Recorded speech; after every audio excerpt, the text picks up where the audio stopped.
Under the pale light of dawn, the wind rolled across the plains like a whisper carrying old secrets.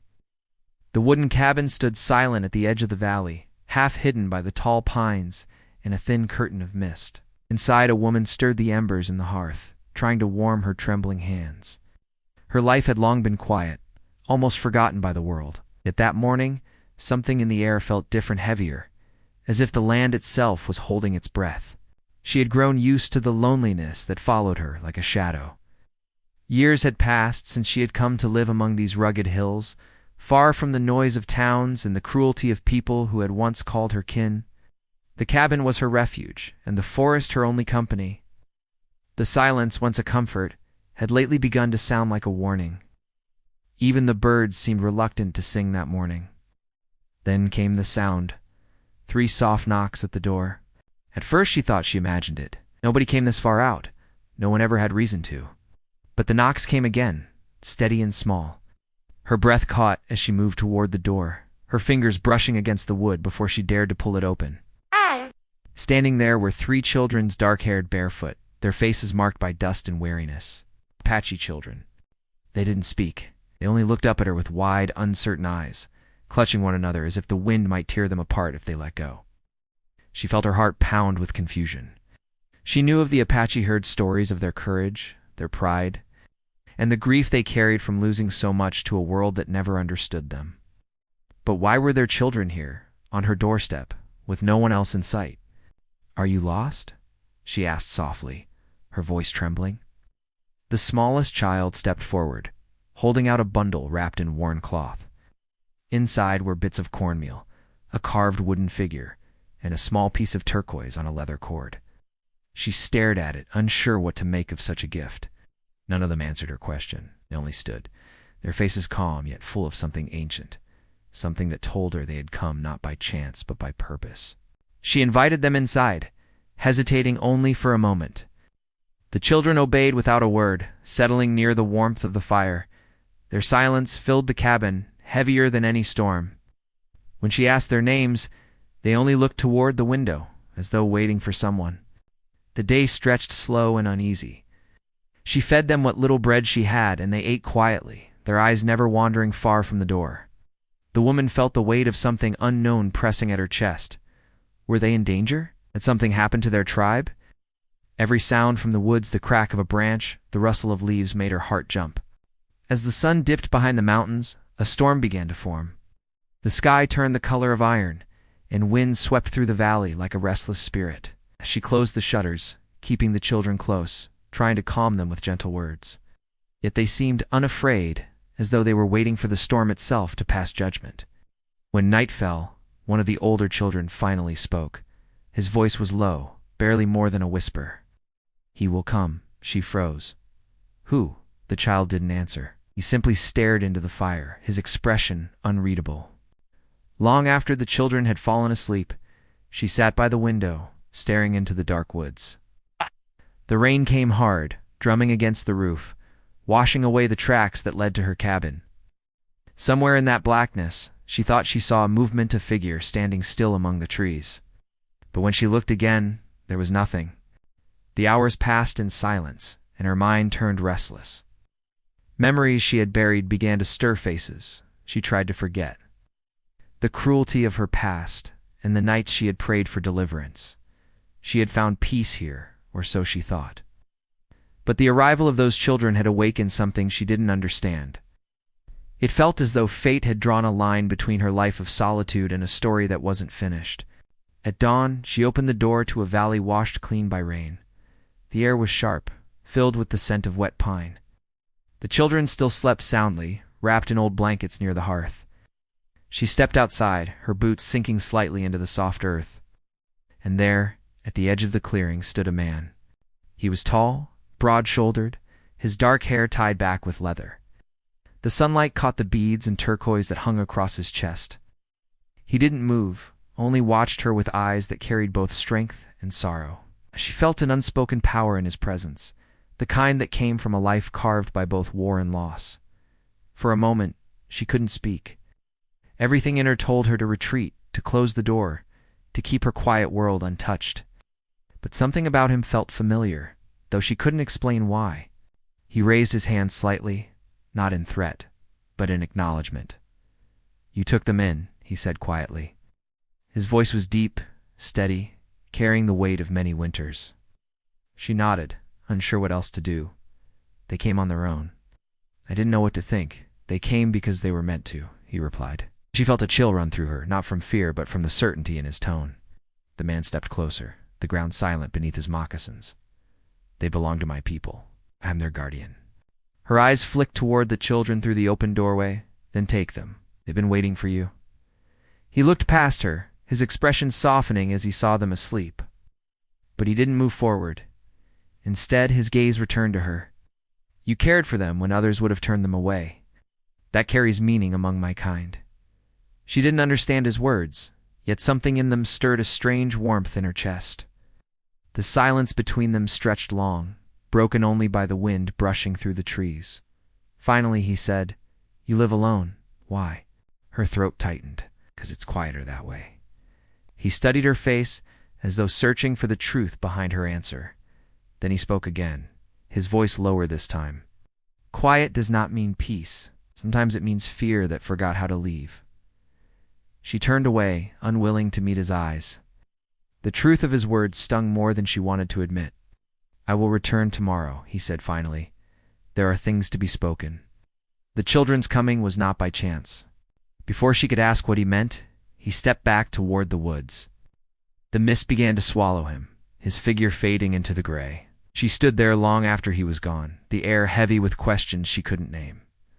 Who was this man? How had he sent the children first? What did he mean that their coming was meant to be? As the sun broke over the mountains, she turned back to her cabin. The children were awake now, watching her in silence. In their eyes, she saw something she hadn't felt in years. Hope mixed with fear, as though they too knew the world was about to change. And though she didn't yet understand it, deep inside, she felt it too. The knock that morning had not just opened her door, it had opened her fate. The children were only the beginning.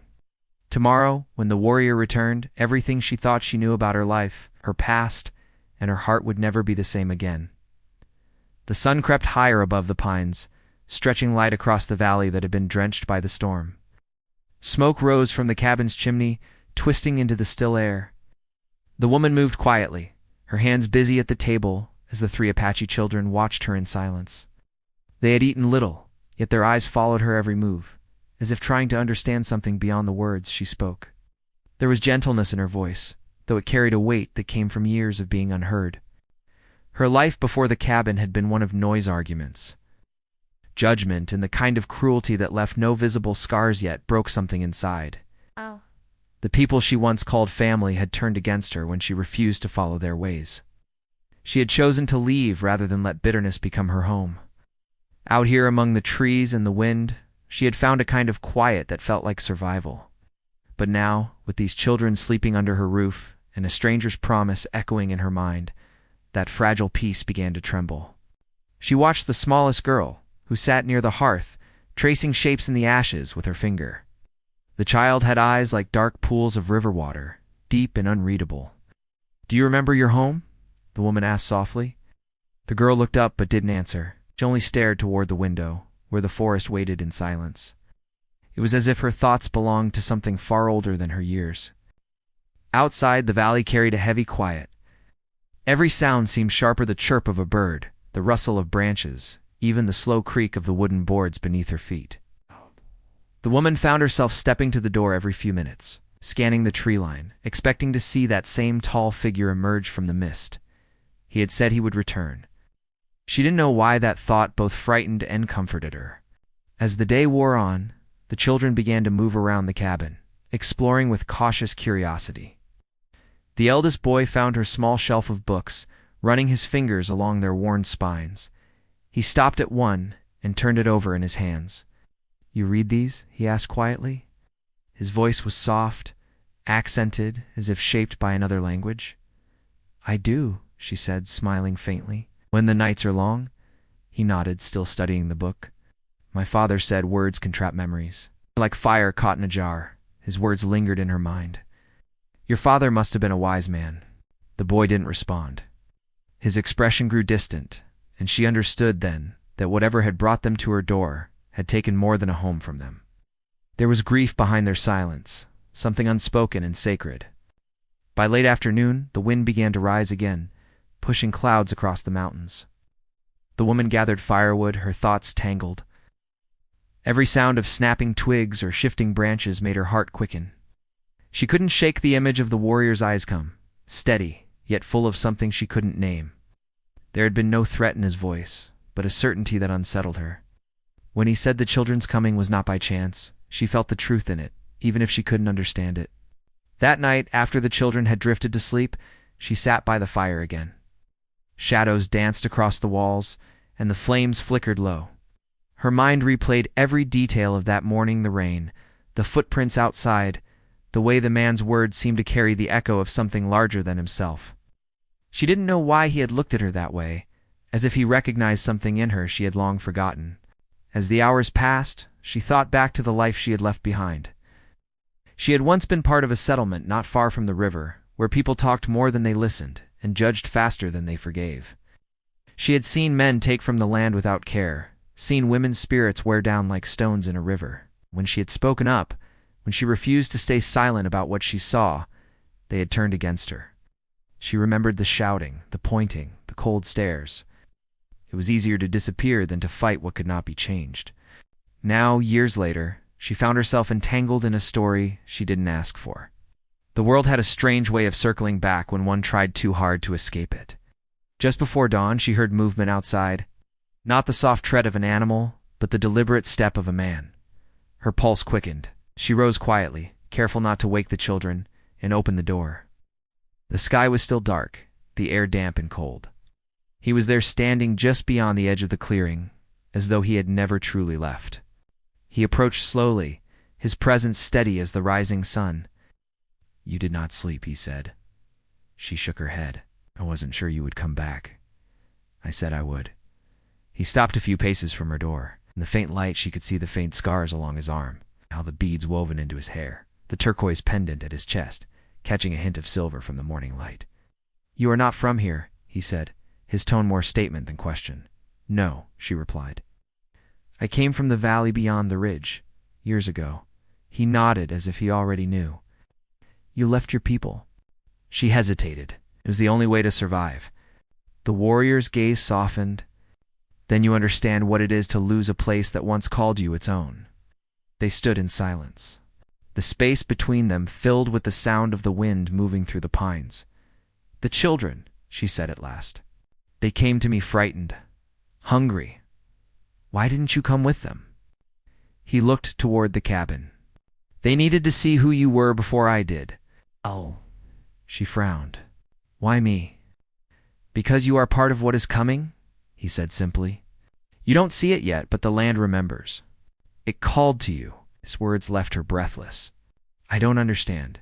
"You will." He walked past her then, stepping inside to where the children still slept.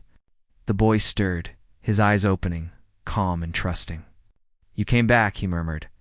The man's hand rested gently on the boy's shoulder. "I told you I would." Watching them together, the woman felt an ache she couldn't name. The bond between them was deep, one forged by hardship and love that needed no words. The children clung to him, relief in their eyes, though none of them smiled. It was as if they had lived through something that had taken away their childhood before its time. When the fire crackled to life again, the man turned to her. "We were driven from our home," he said quietly. "Many of our people have fallen. The land grows restless, and the rivers have changed their song." She felt a pang of sadness. "And the children. They are what remains of my brother's blood, the last of his line." His voice carried the kind of grief that didn't fade with time. "They were sent to you because your cabin stands where the old path once crossed. It was sacred to our people. Long before your kind came," her eyes widened. "I didn't know. You were not meant to," he said. "But now the land has chosen to remember." Outside, the wind rose again, sweeping through the valley with a low hum that sounded almost alive. The warrior's eyes narrowed slightly, listening. "It begins," he murmured. "What begins?" she asked. He looked toward the mountains. "The return of what was lost, and the test of those who remain. The woman's heart pounded. The children watched silently, their faces calm yet knowing. She wanted to ask more, to demand answers to the questions swirling in her mind. But something in his gaze told her this was not the time. He turned back to her. "You have strength you do not yet see. The days ahead will test it." "I'm just a woman," she said quietly. "I have no place in whatever this is." He stepped closer, his voice steady. "Every soul has a place. You were brought here for a reason. The land does not choose wrongly." For a long moment, neither spoke. The only sound was the crackle of the fire and the soft breathing of the children. Then, without another word, he walked toward the door. "I must go to the ridge," he said. "There are signs to read and spirits to speak with. Keep them safe until I return." She nodded, her throat tight. "You will come back?" He paused at the threshold, the dawn light outlining his silhouette. "When the sun touches the mountain's crown, look to the east. You will know." And then he was gone again, disappearing into the forest as silently as he had come. The woman stood there long after he left, the morning light spilling across the floor. The children huddled near the fire, their eyes following her every move. The air felt different now, alive with something unseen but real. She didn't know what awaited them, or what role she truly played in the path the warrior spoke of. But deep within her chest, beneath the layers of doubt and fear, something began to stir, a small spark she thought had long died out. And though the valley was quiet once more, she could feel it in her bones. The peace she had known was over. The story had only just begun. The morning stretched long and quiet after the warrior disappeared into the woods. The woman tried to busy herself with small chores, but her hands kept pausing mid-motion, her eyes drifting toward the trees. Each shadow seemed to move, each sound felt closer than before. The Apache children stayed near her, as though they too sensed something stirring beyond the calm. The eldest boy helped stack firewood, his movements careful and deliberate, while the two younger ones whispered to each other in their language. The rhythm of their words was soft and melodic. It's almost like a prayer. She could not stop thinking about what the man had said, "The land remembers." The phrase echoed in her head every time the wind passed through the pines. She had lived here for years and never once thought of the ground beneath her as alive with memory. Yet now, she began to notice things she had overlooked before. The strange marks on a tree stump that looked almost carved. The stones behind the cabin arranged in a circle she had always assumed were from a long-ago fire pit, and the way the forest itself seemed to listen. Later that day, as the sun dipped low, the boy stood outside looking toward the mountains. His face was unreadable, but his jaw tightened like he was fighting back something inside. "He's late," he said finally. She wiped her hands on her apron and stepped beside him. "The woods are wide," she replied. "He'll come back." The boy didn't look at her. "You don't know the forest like we do. When it grows this still, it's because it's waiting." "Waiting for what?" she asked quietly. He didn't answer. His eyes stayed fixed on the distant ridge where the warrior had gone. That night, the quiet deepened until it pressed against the cabin walls. The fire crackled, but even its sound felt swallowed by the darkness outside. She kept the rifle near her chair, though she had not used it in years. The children huddled together near the hearth. None of them spoke. The air smelled of rain, though the sky had not yet opened. Just before dawn, she woke to a low rumble, not thunder, but something deeper, almost like the earth itself shifting. The ground trembled beneath her feet for a moment, then went still. The children stirred, eyes wide but silent. She stepped outside, the cold biting her skin, and saw faint light flashing far off beyond the trees, too low for lightning, too steady for fire. When she turned back, the eldest boy was standing in the doorway. "It's a sign," he said softly. "He has called them." Her heart raced. "Called who?" "The spirits of the ridge," the boy said. "They walk when the world is out of balance." She stared at him, uncertain whether to believe him or to fear what he meant. But before she could speak again, a noise came from the woods. The sharp cry of a hawk followed by silence so complete it seemed unnatural. The boy's expression changed. "He's hurt," he whispered. Without thinking, she grabbed her cloak. "Stay here," she said firmly. "Don't open the door for anyone until I return." But the children clung to her, shaking their heads. "The forest is not for you," the smallest girl murmured. "It watches." She hesitated, torn between fear and something stronger, an instinct she couldn't name. Then she lifted the lantern from its hook and stepped out into the dark. The forest was heavy with fog. Each step she took made the wet ground sigh beneath her boots. Branches reached down like fingers, brushing against her hair. She followed the faint glow she had seen earlier, her breath coming in shallow gasps. Every so often she heard movement in the distance, soft, careful, almost human. She told herself it was only the wind. As she climbed higher toward the ridge, she saw them prints in the mud, half washed by dew. Large footprints mixed with smaller ones, then a sudden scatter as if a struggle had taken place. Her lantern light flickered across broken branches and the dark. A streak of something she didn't want to name. She froze when a voice came from behind her. "You should not be here." The warrior stood among the shadows, his shoulder bleeding where an arrow had grazed him. His eyes were steady, though his breath was uneven. She rushed forward. "You're hurt." "It will pass," he said, brushing her concern aside. "But you must go back. This ground is not safe." She shook her head. The children were frightened. They said something about spirits. "They're wiser than most," he said quietly. He knelt beside the disturbed earth, touching it gently with his fingers. "There are men in these woods. Not my kind. They come hunting for what they do not understand."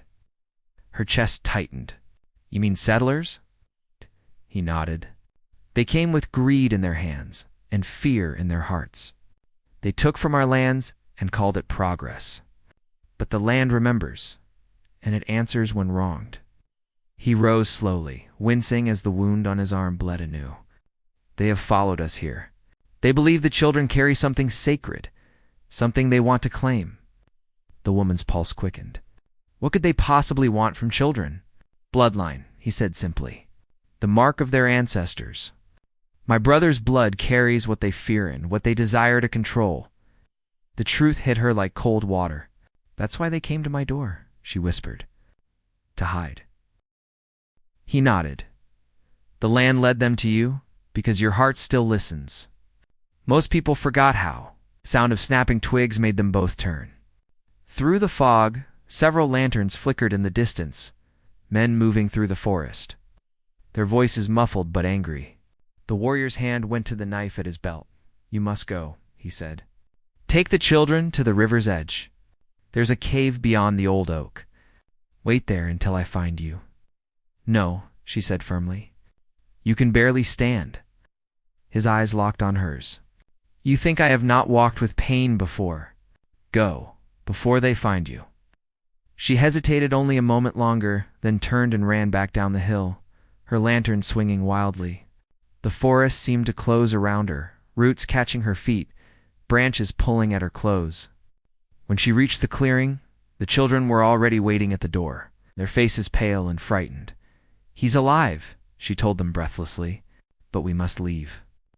The boy nodded, as if he had known this moment would come. They gathered what little they could carry, blankets, bread, a pouch of herbs. The girl held the carved wooden figure she had brought with her that first day. As they stepped out into the fading night, a low horn sounded from the woods. The boy's eyes went wide. They found him. The woman's chest tightened, but she forced herself to stay calm. "Keep close to me," she said. They moved quickly through the trees, following the path the warrior had described. The sky was turning gray, and the air was thick with smoke. Somewhere behind them came the distant sound of shouting. The woman gripped the rifle tighter, though she wasn't sure she could use it. She had always avoided violence, but the thought of those children being taken filled her with a kind of strength she had never known. When they reached the river, the fog lifted slightly, revealing the great oak he had spoken of. Beneath its roots yawned a narrow cave hidden by brush. They crawled inside, the damp air cooled against their skin. The children huddled close, silent but alert. Outside, forest roared with distant movement hooves, footsteps, the shouts of men searching. The woman held her breath, clutching the rifle, her heart pounding so hard she thought they might hear it. Hours passed like that, the day creeping by in anxious stillness. At last, the The smallest girl tugged her sleeve. "He's near," she whispered. The woman strained to listen. First she heard nothing but the rush of the river. Then, faintly, a familiar rhythm, a soft call like a bird's song, one the children seemed to recognize. The boy's face lit up. "He's alive," he said. But the moment of relief was short-lived. From farther up the river came a sound that froze them all, a gunshot echoing through the valley, then another. The birds scattered, the water rippling with their flight. The woman gripped the rifle tighter. The children pressed against her, trembling. The echo of the shots lingered in the air like a ghost refusing to fade. When silence finally returned, it felt heavier than before. The land itself seemed to be holding its breath once more, waiting for the next storm to break. She looked toward the trees, knowing that whatever had begun was far from over. Somewhere out there, the warrior was fighting not just for his people, but for something larger, for the balance between the past and the world that refused to understand it. And in that moment, as fear and determination tangled inside her, she realized the truth she had been avoiding. She was part of that fight now. The forest, the children, the warrior, they had all become her world. And though she didn't know what waited beyond the next sunrise, she could feel it in her bones. The story of this land was not done writing itself. It was only beginning to speak. The forest held its breath. The woman crouched in the narrow cave, her back pressed against the damp stone. The children gathered close beside her. The rifle trembled in her hands, its wooden stock slick with sweat. Outside, the sound of running feet and breaking branches filled the air. The men were close to close. She could hear their rough voices echoing through the trees, angry and sharp, their torches cutting through the mist like small, hungry suns. She looked at the children. Faces were pale, but calm, their eyes steady, as if they had been born knowing fear and learned to live beside it. The smallest girl gripped her wooden carving tightly against her chest, whispering something under her breath in her language. The woman couldn't understand the words, but the rhythm felt ancient, protective, almost like a song carried by the wind from another time. Then came the whistle of a bullet in the distance, followed by another cry, a man's voice, breaking into the silence of dawn. She didn't know if it was the warrior or one of the others, but the sound tore through her like fire. The boy turned to her, his eyes filled with something that looked like both faith and grief. "He's fighting," he whispered. "He's keeping them from finding us." Her heart pounded hard enough that it hurt. Every instinct told her to stay hidden, to keep the children safe. But something deep inside her refused to let her sit still. She thought of the man's promise, of how he had looked at her that morning before he left, the weight in his eyes that said he had seen too many battles alone. She couldn't let him face this one the same way. She handed the rifle to the boy. "If anyone comes before me, you know what to do. Just don't move unless you must." The boy hesitated. "You shouldn't go. We told you to wait." "I've been waiting my whole life," she said softly. "It's time I do something worth the waiting." Before he could stop her, she slipped out of the cave and into the dim light of morning. The fog still clung to the ground, thick and heavy. She kept low, moving through the brush, each step careful, her breath shallow. The air smelled of smoke and pine sap. Ahead she could hear shouting men arguing, orders being barked, the distant thud of boots against soil. When she reached the ridge, she saw them. A group of men, their clothes marked by dust and greed, stood around a fallen tree where the warrior lay hidden behind the trunk. His shoulder was bleeding again, and his knife glinted faintly in his hand.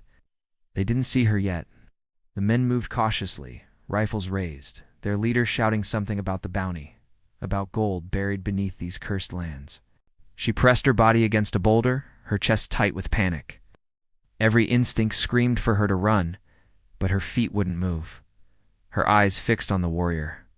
Even wounded, his movements were steady, measured, every strike deliberate. He was fighting not only for his life, but for something greater, something sacred that the others couldn't see.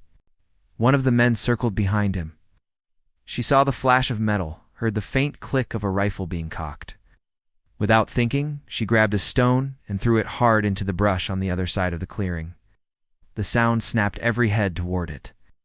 The man hesitated, and in that heartbeat the warrior turned and struck, his knife cutting through the air. The attacker fell without a sound. The woman's pulse raced. She hadn't meant to reveal herself, but it was too late now. One of the men spotted movement and shouted. A gun fired, and bark exploded from a nearby tree. She ducked behind the rock, her heart slamming in her chest. The warrior saw her then, his eyes meeting hers across the clearing. There was no surprise in them, only recognition, as if he had known she would come. "Go back," he shouted, his voice sharp over the chaos. But she shook her head. "Not without you." The men began to spread out, forming a line, their torches swaying. Smoke drifted through the air, thick with the scent of gunpowder. The woman felt the ground beneath her tremble again, faint but real, like the heartbeat of the land itself. The warrior noticed it too. He looked toward the ridge, his expression darkening. "They've angered the spirits," he said under his breath. "This place won't stay quiet much longer." Before she could ask what he meant, another shot rang out. The bullet struck the tree beside him, splintering it in half. He fell to one knee, clutching his arm, his blood staining the dirt. The men were closing in now, shouting to one another, emboldened by their numbers. The woman looked around desperately. Then her eyes caught the faint glint of water farther down the hill, the river. She remembered what he had told her once, that the river carried old power, the kind that could protect if one approached it with respect. An idea sparked in her mind. She called out to him, her voice breaking through the smoke. "To the river." He looked up, understanding flashing in his eyes. Without another word, he pushed to his feet and began moving, weaving between the trees as bullets whistled past him. She followed, crouching low, her breath ragged. The forest seemed to bend around them, the mist growing thicker, swallowing the shouts of the men behind. When they reached the riverbank, the current was wild, swollen from the storms of the past days. The water roared, its surface dark and churning. The warrior turned to her, his face pale but steady. "They will follow," he said. "You must go across." "No," she said firmly. "Not without the children." "They are safe for now," he said. "You can still reach them before the men do. I will hold them here." She stepped closer, shaking her head. "You'll die if you stay." He looked at her, his gaze softening. "Then I will die where the land still knows my name." She wanted to argue, but the roar of voices behind them ended her words. The men were near. The warrior pushed her toward the water, his hand warm against hers. "Trust the river," he said quietly. "It will carry you to them." He turned then, facing the trees, his knife steady in his hand. The woman hesitated only a moment before plunging into the icy current. The shock stole her breath, but she forced herself forward, the river pulling her under and then pushing her back toward the far bank. Through the blur of water, she saw flashes of firelight and movement, men shouting, torches swaying, the warrior standing tall against them, his figure blurred by smoke and mist. He moved like part of the land itself, every motion fierce and fluid. When she pulled herself onto the opposite shore, gasping for air, she turned to look back. The ridge was glowing now, faintly at first, then stronger. The ground trembled again, shaking the trees, sending birds screaming into the sky. It wasn't just the battle anymore. Something deeper had awakened. The men were shouting in panic now, firing blindly as the earth cracked beneath their feet. The warrior stood at the edge, his arms raised as if calling to something unseen. The wind howled around him, the river rising higher with each passing breath. Then, through the chaos, she heard it, the boy's voice calling her name from somewhere upstream. She turned and saw the children standing on the rocks, their faces lit by the storm's strange light. Relief flooded through her, but fear followed quickly behind. "Stay there," she cried. "Don't move." The ground shook harder now, the water rising around her knees. From across the river came a thunderous sound, like the deep groan of the earth itself splitting open. The warrior's figure was almost lost in the smoke. She could barely see him, but she felt him still, the weight of his presence, the strength of his will. Then a gunshot cracked through the storm, one sharp sound that tore through everything. She froze, staring across the water, her heart hammering so loud it drowned out the river's roar. Through the haze, she saw a man's shadow fall, and another shout rise in victory. The light flickered, the ridge trembling one final time before the mist swallowed it whole. The woman stumbled back, clutching the wet ground, her mind spinning. The children were crying now, their small voices breaking the air. She turned toward them, forcing herself to stand, "We have to move," she said, her voice hoarse. "We can't stay here." They crossed deeper into the woods, following the narrow path that wound through the trees. The sky was darkening again, heavy with clouds, and the sound of the river faded behind them. Every step felt heavier, every shadow longer. When they finally reached the clearing near the cave, the forest was silent again, too silent. The woman fell to her knees, the weight of everything pressing down at once. The boy knelt beside her, his hand on her arm. "He's not gone," he said softly. "The land doesn't take its own. It only hides them until they are needed again." She looked at him, tears streaking her face, unsure whether to believe him. But deep down, beneath the fear and exhaustion, something in her heart whispered the same truth. The wind shifted, carrying with it the faint sound of drums, distant, rhythmic, steady, the kind of sound that could only come from the heartbeat of the earth itself. And as the children huddled close, the woman lifted her head toward the mountains, knowing the storm wasn't over. The real reckoning was still coming. Whatever waited in those dark woods would decide not just their fate, but the fate of everything the land remembered. The morning came slowly, heavy with silence. The storm had passed, but the air still carried the smell of smoke and rain. The woman sat near the mouth of the cave, her arms wrapped around the youngest child, watching the mist lift from the valley below. The trees dripped with dew, and the river, though calmer now, still roared faintly in the distance. Every sound seemed sharper, every moment stretched between fear and hope. None of them had slept much.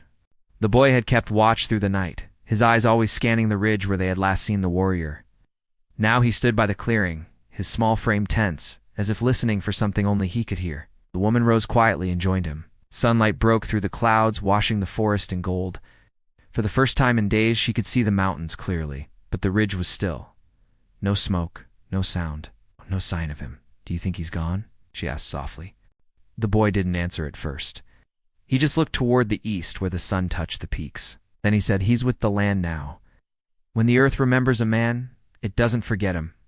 His words sank into her like a stone into deep water. She wanted to believe him. She wanted to believe that somewhere the warrior still breathed, that his spirit hadn't vanished into the fog like a dream fading at dawn. But her heart was heavy with the image of him standing against those men, unyielding even as the world trembled. She took the children back to the cabin later that morning. The forest felt different now, still alive but watchful, as if it too was mourning. When they reached the clearing, the cabin was untouched, though the air around it seemed to hum faintly, carrying an energy she couldn't explain. She paused at the door, her hand resting on the frame, remembering how quiet her life had been before the children appeared. That silence had felt like safety once. It felt empty. Inside, the hearth was cold, but the smell of ash lingered. The children moved about quietly, touching the familiar things, the wooden bowls, the threadbare blanket, the shelf of books. The smallest girl placed her wooden carving on the table beside the fire pit, as if leaving it as an offering. The boy knelt beside her, his expression thoughtful. "We will stay for now," he said, "till the signs change." The woman nodded, though she didn't fully understand. "You can stay as long as you need." He gave her a small, grateful smile, the kind that carried more truth than words ever could. Days passed. The valley began to heal. The birds returned, their songs soft but hopeful. The river ran clear again, and the wind no longer howled through the canyons. The woman spent her mornings tending to the small garden behind the cabin, and her evenings teaching the children to read by the firelight. They were quick learners, especially the boy, whose mind seemed old for his years.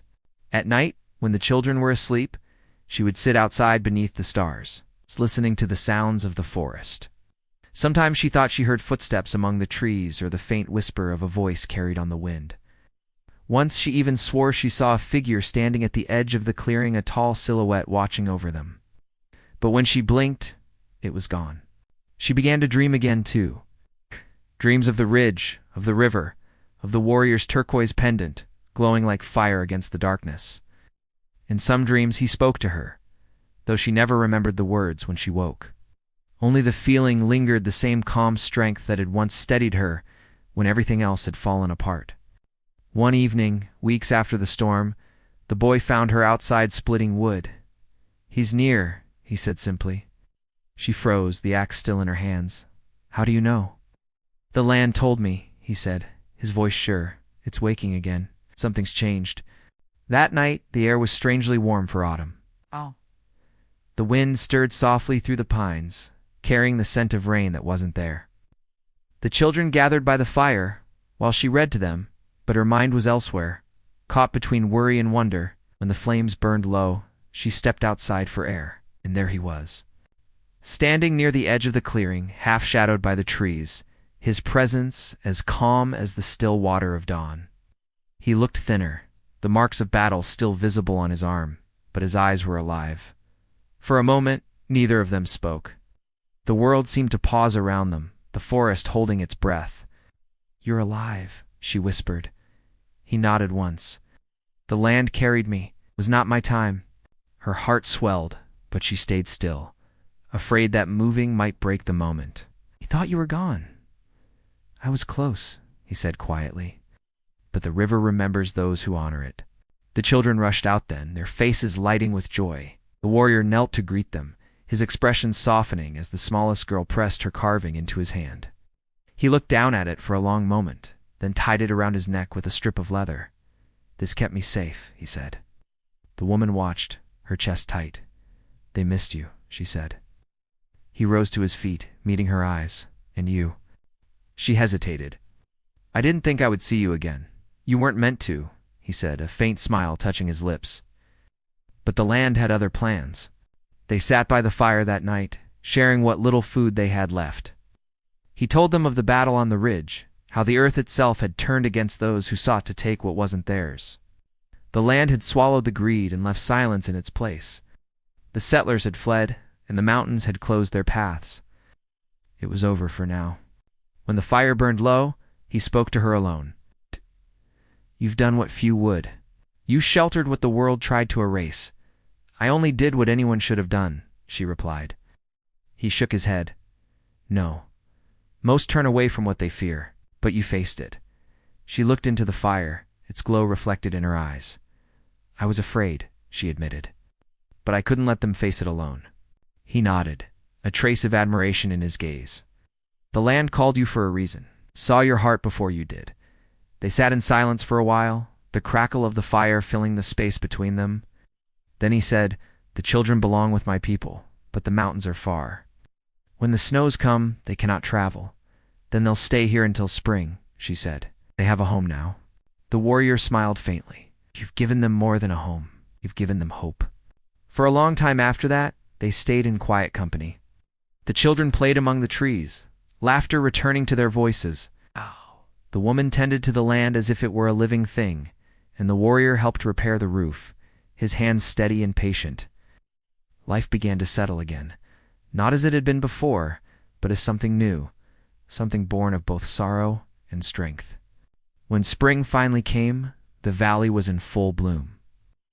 The wildflowers spread across the hills like a painting, and the river ran clear and strong. The day of parting came softly. The warrior packed lightly, the children standing beside him with their small bundles. The woman tried to stay composed, though her heart ached. "You'll find your people?" she asked. He nodded. "They wait beyond the ridge. But the land is kinder now. It remembers peace." She looked at him for a long time, memorizing his face, the calm in his eyes. "And will we see you again?" He smiled, faint but sure. "When the wind brings the scent of rain, look to the ridge. I will be there." Then he turned to go, the children following close behind. She watched them disappear into the forest until they became part of the trees, their figures swallowed by the morning light.